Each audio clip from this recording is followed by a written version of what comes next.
Mari membaca 10 menit menggunakan telinga. Keadilan.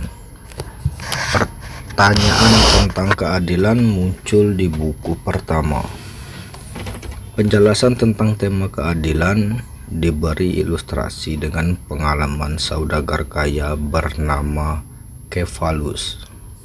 Saudagar ini menekankan bahwa keuntungan besar akan didapat jika kita melakukan tindakan tidak berbohong dan curang. Adil menyangkut relasi manusia dengan yang lain. Memberikan keadilan bagi orang lain berarti mengatakan kebenaran dan mengembalikan apa yang Anda pinjam. Gagasan ini searah dengan apa yang dipikirkan Socrates. Bayangkan, Anda meminjam sebuah senjata dari seorang teman yang sedang marah. Dipenuhi perasaan marah yang hebat sampai tidak mampu mengendalikan diri dan mungkin berpikir untuk bunuh diri. Teman itu menuntut agar senjatanya dikembalikan. Bagaimana dipikirkan oleh Kefalus? Mengembalikan pinjaman senjata merupakan kewajiban dan tuntutan keadilan. Namun, dalam kasus ini, kewajiban dan keadilan itu tidak berlaku. Beberapa definisi keadilan konvensional ditawarkan, namun kurang sesuai. Akhirnya muncul seorang guru retorika yang bijak bernama Thrasymachus. Ia menunjukkan sebuah drama dan perbincangan filosofis yang sangat dramatis. Dibekali pengetahuan yang mendalam, Thrasymachus menyatakan bahwa apa yang kita sebut sebagai keadilan tidak lain adalah kepentingan pribadi.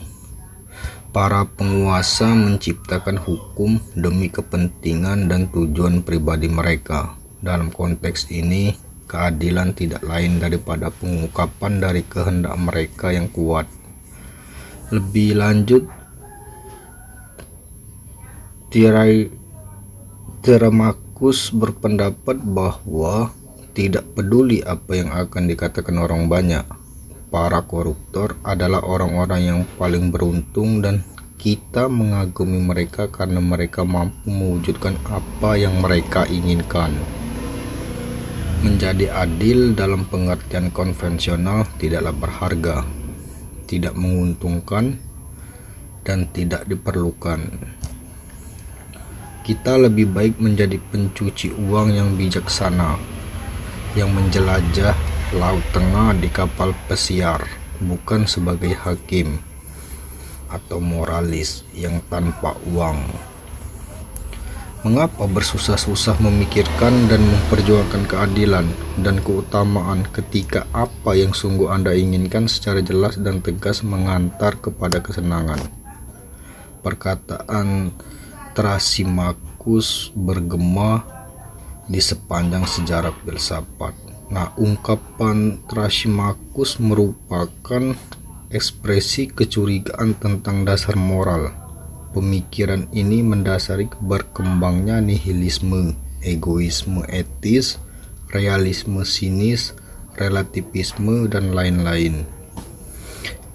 Dalam konteks inilah Plato mengembangkan dialog-dialognya. Jawaban dimulai dengan sesuatu yang belum pernah dipikirkan Socrates. Plato berpendapat bahwa sifat dasar keadilan agak sulit dijelaskan.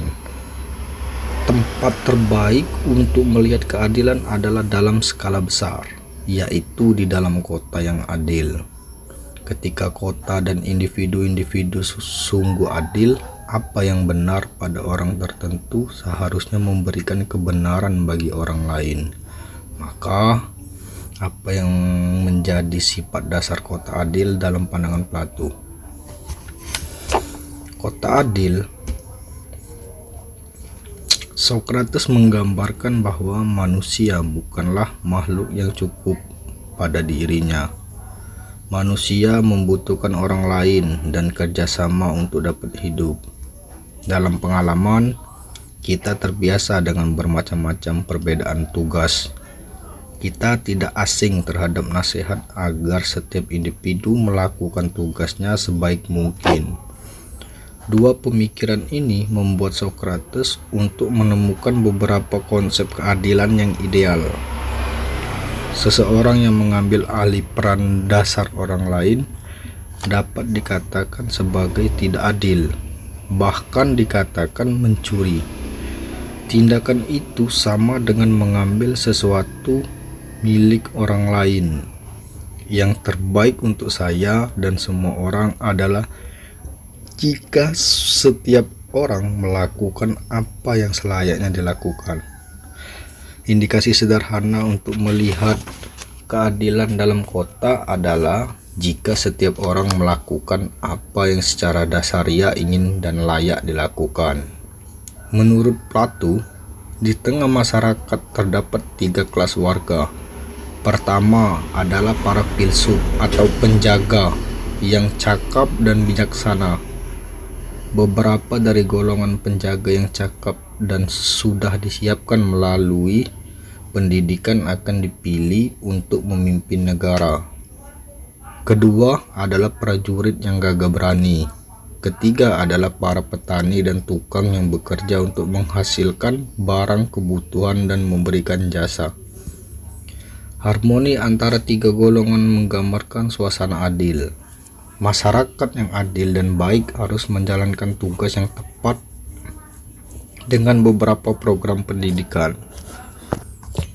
Pendidikan berkaitan dengan penanaman nilai dan pengajaran, penyiapan tenaga pengawas atau sensor, dan seleksi kelas dan propaganda demi kepentingan masyarakat. Plato memberikan penjelasan bahwa kendati seorang pekerja tangan dapat berangan-angan untuk memimpin dengan baik, sesungguhnya dalam kenyataan hal itu tidak mungkin. Menurut Plato, seseorang pemimpin perlu menegaskan dengan sebuah dusta mulia bahwa Tuhan menakdirkan setiap orang sejak kelahirannya bagaikan memasukkan sebuah logam ke dalam tubuhnya yang menggambarkan kelas mereka di dalam masyarakat. Di dalam tubuh para penjaga tertanam emas sejak kelahirannya, sehingga mereka ditakdirkan untuk menjadi pemimpin. Prajurit merupakan anak-anak kelas perak. Mereka dilahirkan untuk berperang. Para petani dan pekerja tangan merupakan anak-anak kelas perunggu yang sejak kelahirannya ditetapkan sebagai tukang yang memproduksi barang dan menyediakan jasa. Nah, dalam status kelas tidak pernah akan ada perubahan. Seseorang yang dilahirkan di dalam kelas tertentu, selamanya ia akan terpatri di sana. Anda mungkin berpikir bagaimana mungkin kota adil dapat dibangun dari dusta, sensor, propaganda, dan seleksi keturunan yang meyakini suatu kodrat sejak lahir bahwa warga masyarakat harus tunduk kepada apa yang ditentukan oleh kelas pemimpin. Apakah dengan kebebasan yang minim warga masyarakat merasa bahagia? Dan seperti apa aktivitas kota adil? Sebagai penentang Thrasymachus, apakah Socrates sependapat bahwa keadilan tidak lebih dari kepatuhan pada kehendak penguasa? Ada beberapa tanggapan terhadap hal ini. Marilah kita mencermati. Plato berpendapat bahwa kota adil hanya akan terjadi jika seorang filsuf menjadi pemimpin. Baginya, seorang filsuf akan memimpin dengan kebijaksanaan dan memahami apa makna kebaikan yang sebenarnya.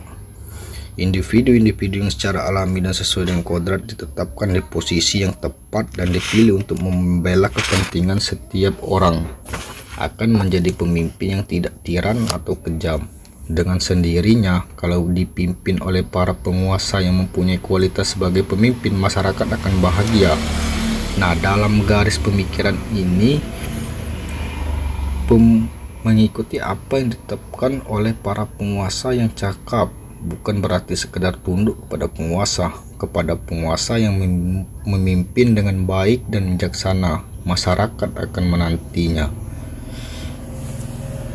Pemahaman secara detail terhadap pengetahuan tentang kepemimpinan akan membantu untuk memahami keadilan dalam masyarakat.